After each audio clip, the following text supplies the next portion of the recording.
नमस्कार. पहा, पावसाळ्याचे दिवस हळूहळू सुरू होत आहेत. हळूहळूच म्हणावं लागेल, कारण यावर्षी पावसाचा दुष्काळ आहे. आणि त्या निमित्तानं मी इथं जंगलात आलेलो आहो. माझा मुलगा माझ्या बोकडांना चारा तो म्हणजे झिलबुली जी आहे आमच्याकडे जी अवेलेबल असलेली, ते झिलबुलीचं ज्या दारा आहेत त्या तोडून राहिला. आणि हे आम्ही माझं प्लॅन बिलकुल जवळ आहे, इथून दिसू शकेल. हे बघा, माझं प्लॅन इथून हलकस दिसेल.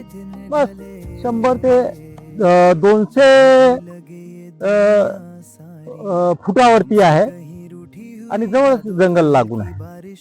माझ्या प्लॅन्टवरती बरेचदा वाघाचं सुद्धा आगमन झालेलं आहे.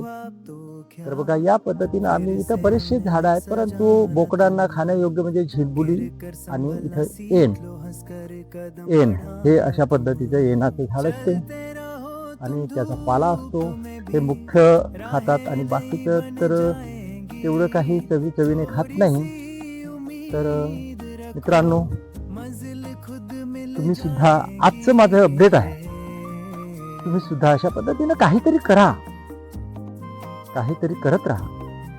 जीवनामध्ये माणसानं काहीतरी करत राहणं आवश्यक आहे. ठीक आहे, धन्यवाद.